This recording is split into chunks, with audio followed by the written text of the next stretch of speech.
Welcome to Nanak classes. दोस्तों, Nanak classes के YouTube channel पे आपका स्वागत है। आज है 30 अक्टूबर और 30 अक्टूबर 2025 के जितने भी most important Rajasthan current affairs के क्वेश्चन बनते हैं आज हम उनका डिस्कस करेंगे।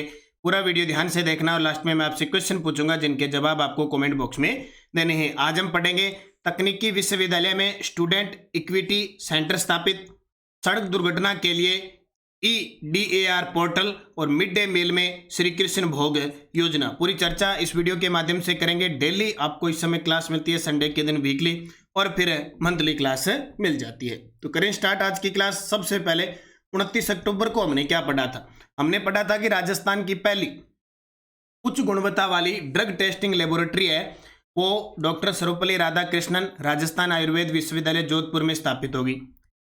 राजस्थान में बर्तन बैंक योजना का संचालन किसके माध्यम से किया जा रहा है? राजीव का समय सहायता समूह के द्वारा। सुरक्षित सड़क मार्ग अभियान में कौन सा जिला प्रथम स्थान पर रखा है? करौली। और रिको के द्वारा विकसित नवीनतम सोलर पैनल पार्क कहाँ स्थापित है? कांकाणी, जोधपुर के अंदर।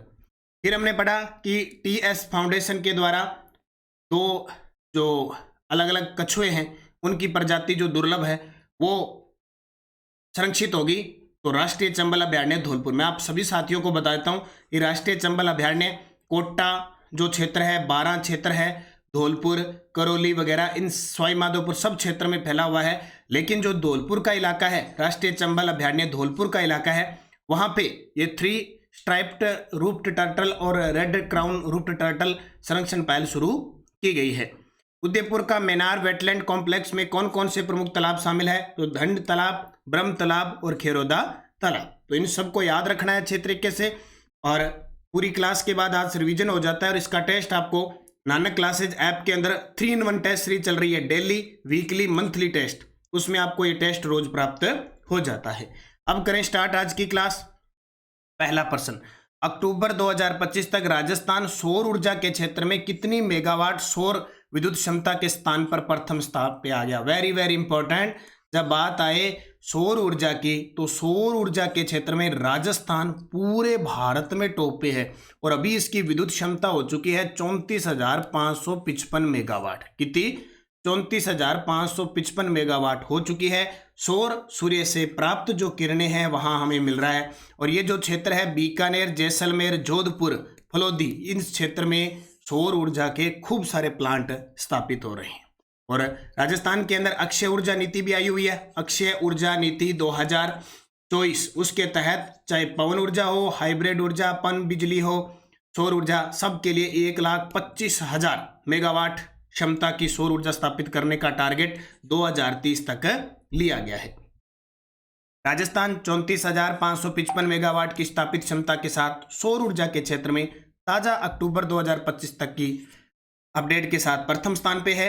17 गीगावाट क्षमता की नवीकरणीय ऊर्जा परियोजनाओं के हाल ही में भूमंडी आवंटित। गीगावाट का नाम आए तो सीधा आप क्या करोगे? 17 गीगावाट सीधा 1000 से गुणा कर देना, सीधा 1000 से गुणा कर देना। यहाँ आप 17,000 मेगावाट भी कह सकते हो। बाकी जैसलमेर के बहसाणा क्षेत्र में, बुडाना क्षेत्र में, बीकानेर के पूगल क्षेत्र के अंदर ये जितने भी क्षेत्र है, फलोदी क्षेत्र में गोरबिया योजना वगैरह सब सौर ऊर्जा से संबंधित है।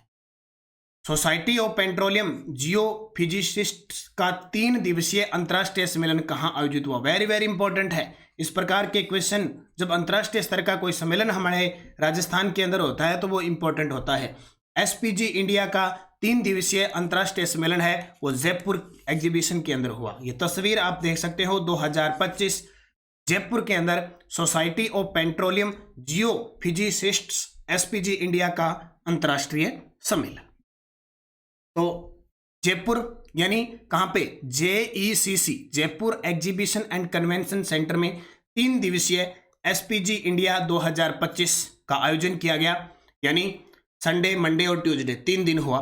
थीम रोक the cloud, Jio exploration, empowering energy evolution, इसकी थीम। उद्घाटन पंकज जैन जो सचिव है ministry of petroleum and natural gas ने। उद्देश्य भूविज्ञानिक, नीति निर्माता, शोधकर्ता व ऊर्जा विशेषज्ञ, तेल, गैस व तकनीकी नवाचार और सतत ऊर्जा संसाधनों पर विचार विमर्श करना। जब बात आई है पेट्रोलियम की, कच्चे तेल की बात आई तो राजस्थान देश के अंदर लगभग 14.95% तेल उत्पादन के साथ भागीदारी निभा रहा है आर्थिक समीक्षा 2024-25 के अनुसार। अपना जो बाड़मेर, बालोतरा, जैसलमेर का क्षेत्र है, यहाँ पे तेल के भंडार है, जो दुर्गा है, पूनम है, इसके अलावा ऐश्वर्या है, रागेश्वरी है, मंगला है, ये तेल के कुएं हैं जहां से कच्चे तेल का उत्पादन होता है। राजस्थान महिला निधि योजना के विस्तार के लिए राज्य सरकार को 3000 करोड़ की ऋण सुविधा किस संस्था से मिली है? वेरी वेरी इंपॉर्टेंट प्रश्न है। राजस्थान महिला निधि योजना जो कांग्रेस सरकार के समय 2022 में ये कोष गठित किया गया था, ये निधि योजना शुरू की गई थी। राजस्थान महिला निधि योजना राजीविका के माध्यम से इसका विस्तार किया जा रहा है। तो राज्य सरकार को 3000 की ऋण सुविधा किस संस्था से मिली है? एनसीडीसी। किसके द्वारा? एनसीडीसी के द्वारा। देखो भाई पूरी डिटेल। सबसे पहले राजस्थान महिला निधि को 26 अगस्त 2022 को महिला समानता दिवस पर लॉन्च किया गया था। राजस्थान महिला निधि का गठन राजस्थान ग्रामीण आजीविका विकास परिषद, जिसको हम कहते हैं राजीविका, जिसकी स्थापना 2010-11 में हुई थी और इसकी ब्रांड एम्बेसडर रूमा देवी है। उद्देश्य महिलाओं राजीविका SHG समय सहायता समूह सदस्यों को आसान व सुलभ ऋण उपलब्ध करवाना। ऋण सुविधा 3000 करोड़ की ऋण सुविधा NCDC यानी नेशनल कोऑपरेटिव डेवलपमेंट कॉरपोरेशन से प्राप्त है सितंबर 2025 में। नेशनल कोऑपरेटिव डेवलपमेंट कॉरपोरेशन से प्राप्त हुई है। कितनी भारी रकम है? 3000 करोड़ की सुविधा। इसको राजस्थान महिला निधि को ऋण उपलब्धता इसके अंतर्गत सरकार द्वारा महिलाओं को ऋण पर ब्याज अनुदान छोटे कारोबार और सामाजिक आवश्यकताओं के लिए दिया जाएगा, जिससे उन्हें केवल 1.5% वार्षिक ब्याज पर ऋण उपलब्ध हो सकेगा। इंपॉर्टेंट पर्सन है, जरूर इसे याद रखिएगा। एनसीडीसी के द्वारा 3000 करोड़ की ऋण सुविधा राजस्थान महिला निधि को दी गई है। सड़क दुर्घटना दावों का त्वरित निपटान के लिए EDAR पोर्टल किसने लॉन्च किया है? ये भी गजब का प्रश्न है। सड़क दुर्घटना अक्सर होती रहती है और आए दिन आजकल बेचारे बसों का तो पता नहीं क्या हाल है। बसों में यात्री, अभी जैसलमेर में, पहले हैदराबाद के अंदर, अभी कल पता नहीं परसों जयपुर के अंदर भी ये हाल हो गया था। तो सड़क दुर्घटना दावों का त्वरित निपटान के लिए EDAR पोर्टल किसने लॉन्च किया है? बांसवाड़ा पुलिस ने। किसने? बांसवाड़ा पुलिस, जो हमारे राजस्थान का बिल्कुल दक्षिणतम जिला है, जहां माही महोत्सव मनाया जाता है, जहां अम्र महोत्सव मनाया जाता है और जहां घाटोल क्षेत्र, आनंदपुरा, भूकिया, जगतपुरा भूकिया में सोने के भंडार मिले हैं। सोने के भंडार आनंदपुरा, जगतपुरिया में थे, अब घाटोल के गांव कांकरिया गांव के अंदर भी सोने के भंडार मिले हैं। बांसवाड़ा जिला। बांसवाड़ा पुलिस ने EDAR पोर्टल यानी ई डिटेल्ड एक्सीडेंट रिपोर्ट लॉन्च किया है। उद्देश्य सड़क दुर्घटना दावे जो होते हैं वो त्वरित निपटान करना। और इस पोर्टल का जो विकास किया है वो सड़क परिवहन राजमार्ग मंत्रालय राष्ट्रीय सूचना विज्ञान केंद्र के द्वारा इसका विकास किया गया है। यह तकनीक DEE यानी इंटरनेट के माध्यम से इलेक्ट्रिक तरीके से EDAR पोर्टल IARD का अपडेट वर्जन है, जो सड़क दुर्घटना से संबंधित सभी प्रकार की जानकारियों का एक जगह पर डाटाबेस रखता है। विशेषता 90% डेटा सीधे EDAR पर अपलोड। यह पोर्टल लॉन्च करने वाला बांसवाड़ा राज्य का पहला जिला बन गया। बहुत बड़ी बात है। EDAR पोर्टल, अक्सर दुर्घटना होती रहती है, उनका निपटान त्वरित किया जाए, उसके लिए इस पोर्टल को लॉन्च किया गया है। किसने? बांसवाड़ा पुलिस ने। ठीक है, जरूर याद रखियो, इंपॉर्टेंट है। बांसवाड़ा की बात करें तो राजस्थान का दूसरा परमाणु ऊर्जा संयंत्र 25 सितंबर प्रधानमंत्री नरेंद्र मोदी जी के द्वारा नापला गांव के अंदर इसका शिलान्यास कर दिया है। 2032 के आसपास ये बनकर तैयार हो जाएगा। 4 इकाइयां 700 मेगावाट की बनेगी। 2800 मेगावाट इकाई होगी। रावतबाटा के बाद दूसरा होगा। मुस्कान पिपलोत, विजयश्री राठौड़ और सुशीला का संबंध किस खेल से? हालांकि बहुत बार पढ़ चुके हैं, लेकिन जब न्यूज अपडेट रहती है तो हम उसको पढ़ते हैं और खेल खिलाड़ी भी हमारे याद हो जाते हैं। मुस्कान पिपलोत, विजयश्री राठौड़, सुशीला, 3 खिलाड़ी हैं। तीनों ही रग्बी फुटबॉल की खिलाड़ी हैं। रग्बी फुटबॉल में टीम में 15 खिलाड़ी होते हैं, आपको पता है। और यहाँ एक पृष्ठ पे स्पेशल है किशनगढ़ की, विजयश्री राठौड़ है किशनगढ़ अजमेर की। उनकी सारी बातें हैं जो अभी रग्बी फुटबॉल भारतीय टीम ने जीती है, उसके अंदर ये विजयश्री राठौड़ कैप्टन थी। तो परिवार के विरोध और लोगों के तानों को अनसुना कर बनी भारत की रग्बी अंडर 18 की कप्तान। सीधी सी बात है, जब परिवार का सपोर्ट नहीं होता है ना, सबसे बड़ी मुश्किल खड़ी होती है। लेकिन अगर मुश्किल को, अपनी मेहनत को, जज्बे को अगर हम ढाल बना लें और सोच लें कि हमें करना है, हमें करना है, तो हम बहुत कुछ कर सकते हैं।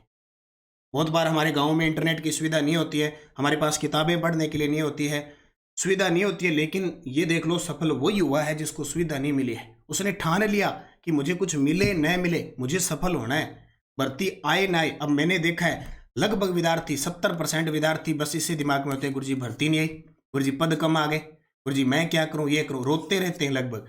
ये रोना समाधान नहीं है। ये समझ लो आपने कोई डिग्री ले ली, आपने पढ़ाई शुरू कर दी और अपने विभाग, सरकारी विभाग में अगर वो महकमा है तो उसकी भर्ती आएगी, चाहे साल बाद, चाहे 1.5 साल बाद, चाहे 6 महीने बाद। अब रीट वाले कह रहे हैं गुरुजी L2 में भर्ती नहीं। अरे ये संस्कृत शिक्षा विभाग की है, हो सकता है इसी में ही सरकार, अभी नोटिफिकेशन आया नहीं है तो भर्ती निकाल दे, नहीं निकाले तो 6 महीने 4 महीने बाद फिर समझने की भर्ती तो निकालनी पड़ेगी। इतने स्कूल है, इतने स्कूल प्रमोट हुए हैं, इतनी DPC होगी, इतने बच्चे पढ़ रहे हैं, तो भर्ती आएगी। और भर्ती आ जाए तो आप क्या करोगे? आप तैयारी करो, आप 100% तैयारी करते रहो, भर्ती आनी है। बस टारगेट ये रखो कभी भर्ती आ जाए, हमें सिलेक्ट होना है। ठीक है, कोई RS IS की तैयारी करता है, वो ये थोड़ी सोचता है अगले साल भर्ती आ जाए मैं सिलेक्ट हो जाऊं। वो एक ही टारगेट रखता है कि मुझे सिलेक्ट होना है, वो भर्ती कभी आए। इसको ढाल बनाओ, फिर तैयारी होगी। विजय श्री राठौड़ रग्बी फुटबॉल की खिलाड़ी, अजमेर की है। चीन में हुई एशिया रग्बी फुटबॉल अंडर-18 चैंपियनशिप 13 से 14 सितंबर 2025 में भारतीय टीम की कप्तान रही थी। मुस्कान पिपलोद, विजय श्री राठौड़ और सुशीला, तीनों का अंडर-18 एशियन रग्बी प्रतियोगिता 2025 में भारतीय टीम में चयन हुआ था। याद रखियो, विजय सिंह राठौड़, मुस्कान पिपलोद, विजय सिंह राठौड़ और सुशीला, तीनों। मैंने इसीलिए ये क्वेश्चन दिया है कि देखिए, जानिए किशनगढ़ की विजय श्री राठौड़ के जिद, जुनून और जीत की कहानी। अब ये खेलो इंडिया यूनिवर्सिटी एवं चंडीगढ़ विश्वविद्यालय से भी आगे खेलेगी। प्रदेश में सरकारी स्कूलों में संचालित मिड डे मील योजना में आमजन की भागीदारी के तहत किस योजना के तहत भोज करवाया जा सकेगा? तो सीधी सी बात है, श्री कृष्ण भोग योजना। श्री कृष्ण भोग योजना मिड डे मील के तहत, और कल 31 अक्टूबर है, राष्ट्रीय एकता दिवस पर स्कूलों के अंदर ये काम भी करवाया जाएगा। श्री कृष्ण भोग योजना ये किसके लिए होता है, क्या फायदा होता है? प्रदेश के सरकारी स्कूलों में संचालित मिड डे मील योजना में आमजन की भागीदारी जोड़ी गई है। अब घर में कोई सामाजिक कार्यक्रम होने, वैवाहिक वर्षगांठ होगी, जन्मदिन आ गया, बच्चों को नौकरी मिल गई, धार्मिक यात्रा करके लौटे हैं, त्योहारों के साथ जीवन के अन्य खास दिनों को याद कर बनाने, खुशी बांटने के लिए स्कूलों में स्वेच्छा से मिड डे मील के तहत भोजन का आयोजन किया जा सकता है। इस योजना को श्री कृष्ण भोग नाम दिया है।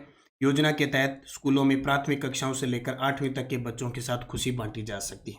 यानी मिड डे मील कक्षा 1 से 8 तक होता है। तो किसी के घर में वर्षगांठ है, वैवाहिक वर्षगांठ है, जन्मदिन है, बच्चों को नौकरी, इनकी खुशी आप एक दिन जाके बच्चों में बांट सकते हैं। कोई ज़्यादा कुछ नहीं लगता, सरकार का भी एक दिन का फायदा हो जाता है और बच्चों में, और दिल खुश हो जाता है बच्चों में। जैसे मैंने कहा था ना, जैसे ऋत्विक का बर्थडे था तो स्पेशल स्कूल के, अब कल 31 तारीख है, फिर बच्चों को इस श्री भोग योजना के तहत मिठाई वगैरह सब खिलाएंगे।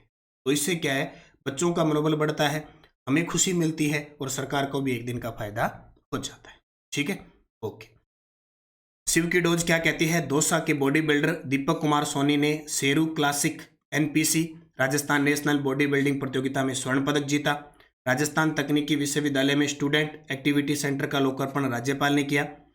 जयपुर के जमुआ रामगढ़ आमखोल महादेव मंदिर के पास दुर्लभ संकटग्रस्त भारसिंगा दलदली हिरण देखा गया। 5 से 8 फरवरी 2026 तक जयपुर के सीतापुरा स्थित JECC में इंडिया स्टोन मार्ट का आयोजन होगा। जयपुर जिले के सांगानेर क्षेत्र के निकट बांडी नदी पर नेवता बांध बनाया गया है। जयपुर जिले के, एक दिन मैंने खलखल बांध बता दिया था, ये नेवता बांध है, याद रखियो। जयपुर जिले के सांगानेर क्षेत्र के निकट बांडी नदी पर नेवता बांध बनाया गया। तो शिव की डोज, इसकी क्विज टेलीग्राम पे मिल जाती है। Nanak classes Shiv sir Telegram join कर लो, वहाँ मिल जाती है आपको। सुजस बुलेटिन, शहरी सेवा शिविर और ग्रामीण सेवा शिविरों ने कायम की सुशासन की नई मिसाल, लाखों की संख्या में आमजन को सेवा और सुविधा मिली। राजस्थान की औद्योगिक क्षमताओं से प्रवासी और निवेशकों को रूबरू कराया। तो कोलकाता में प्रवासी राजस्थानी मीट का आयोजन हो चुका है। अब 10 दिसंबर को होने जा रहा है प्रवासी राजस्थानी सम्मेलन। टेलीग्राम ज्वाइन करना ही करना है। नानक क्लासेस शिव सर नानक, देखो ये क्विज प्राप्त हो जाती है, 1 लाइनर PDF प्राप्त होती है, कोई भी सूचना है लिंक प्राप्त हो जाते हैं। पिछले वीडियो का क्वेश्चन था राजस्थानी प्रवासी सम्मेलन कब आयोजित किया जाएगा? 10 दिसंबर को। सही जवाब आपका था। क्वेश्चन फॉर यू, देश का सबसे बड़ा ओरण भादरिया किस जिले में है? देश का सबसे बड़ा ओरण भादरिया किस जिले में है? चूरू में, जैसलमेर में, बाड़मेर में, भीलवाड़ा में। सही जवाब आपको कमेंट बॉक्स में देना है। यस्डे डोच, बांडी किसकी सहायक नदी है? देखो बांडी लूणी की भी है और बनास की भी है। सागी लूणी की है, कोठारी बनास की है, अनास माही की है और राजस्थान में सामान्यतः 5 प्रकार की जलवायु पाई जाती है। पांचों, उम्मीद करता हूं कल आपने नदियां और जलवायु का टॉपिक पढ़ा है। आज 5 प्रश्न। RPSC assistant engineering exam 2025। परवन सिंचाई परियोजना किस जिले में है? काली तीर सिंचाई परियोजना किस जिले में है? लहासी सिंचाई परियोजना किस जिले में है? अकली सिंचाई परियोजना किस जिले में है? और 20वीं पशुगणना 2019 के अनुसार राजस्थान के कुल पशुओं की संख्या में कितने प्रतिशत की कमी हुई है या वृद्धि हुई? तो ये पांचों के जवाब तो आपको देने हैं, होमवर्क है आपका। और आज का टॉपिक रहेगा ज्योग्राफी में आप सिंचाई परियोजना पढ़ो और पशुगणना पढ़ लें, पशुधन पढ़ लेना और सिंचाई पढ़ लेना। मेरे साथ साथ चलना, जीके मजबूत हो जाएगा। बाकी L1 के और L2 के विद्यार्थी हैं, तैयार हो जाओ मेरे साथ। 2 से 3 नवंबर के बाद मैं आपके लिए लेके आ रहा हूँ पूरे सिलेबस पर आधारित टेस्ट सीरीज प्लस उसका यूट्यूब सेलेक्शन। 2 से 3 टॉपिक मिला के हर दूसरे दिन, हर एक दिन छोड़ के क्लास भी आएगी, टेस्ट भी आएगा। आज से प्रक्रिया हम शुरू कर रहे हैं, उसकी पूरा सिलेबस वगैरह दे देंगे कि आज जैसे 3 टॉपिक दे दिए, उसका कल टेस्ट होगा और यूट्यूब पे क्लास आएगी। फिर 3 टॉपिक दे दिए, पूरा शिक्षण सिस्टम करेंगे अगले 60 दिनों में, नवंबर दिसंबर में। तैयार रहना मेरे साथ। और जाते जाते वीडियो को लाइक, शेयर, सब्सक्राइब कर लेना सभी साथी। नानक क्लासेज ऐप के अंदर करंट अफेयर्स की टेस्ट सीरीज चल रही है। प्रताप क्लासेज ऐप पर राष्ट्रीय अंतर्राष्ट्रीय करंट अफेयर्स चल रहे हैं। इसके अलावा आरपीएससी सेकंड ग्रेड का वीडियो कोर्स और फर्स्ट ग्रेड का वीडियो कोर्स चल रहा है।